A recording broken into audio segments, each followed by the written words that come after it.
Political Psychology, Episode 8. Bakit mas madaling manakot kaysa manghikayat? Diretso na tayo. Napansin mo ba kapag may salitang banta, krisis, delikado, biglang nagigising ang utak? Pero kapag pag-asa, solusyon, tiwala, madalas tahimik lang. Hindi ito aksidente. Sa political psychology, malinaw ito. Mas mabilis gumalaw ang utak kapag may takot. Mas mabagal kapag kailangan ng pag-unawa. Ang tawag dito ay negativity bias. Meaning, mas binibigyang bigat ng utak ang panganib kaysa sa benepisyo. Bakit? Dahil sa ebolusyon. Mas mahalaga kasi noon ang makaiwas sa panganib kaysa makakita ng oportunidad.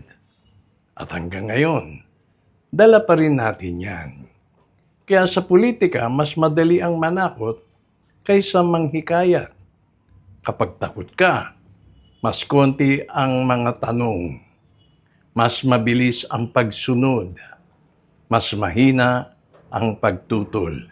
Gaya na lamang noong panahon ng COVID. Tinakot ang mamamayan kaya marami ang sumugod sa vaccination center. Hindi ka na nag-aanalisa. Nagre-react ka na lang. At doon pumapasok ang kapangyarihan. Takot ang pinakamurang political tool. Hindi kailangan ng malalim na paliwanag. Hindi kailangan ng ebidensya. Kailangan lang ng emosyon.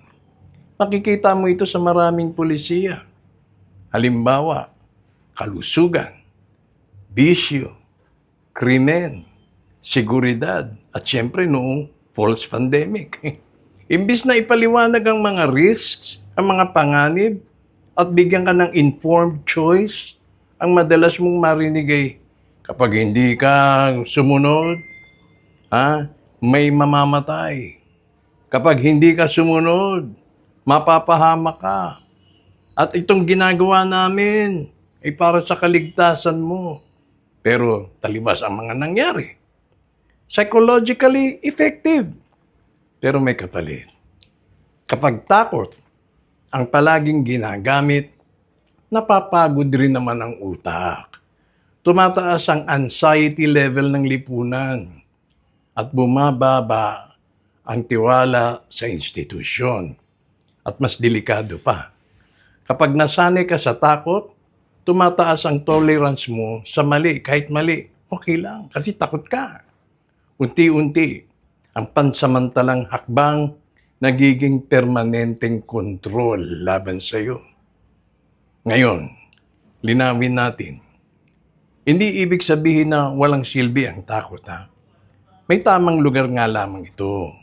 Pero kapag takot lang ang wika ng politika, naku po, may problema na.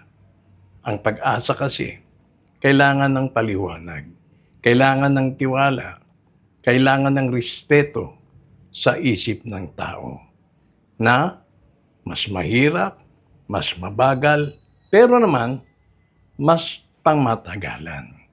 Ang takot, mabilis ang reaksyon. Pag-asa, ang mas matibay.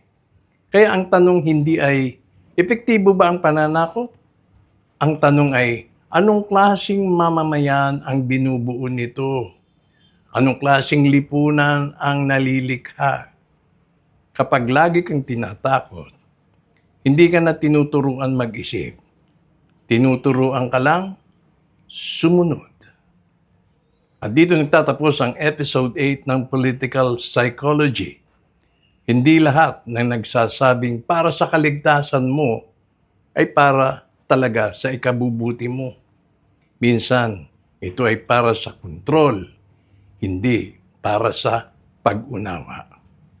Diretso lang tayo, palagi.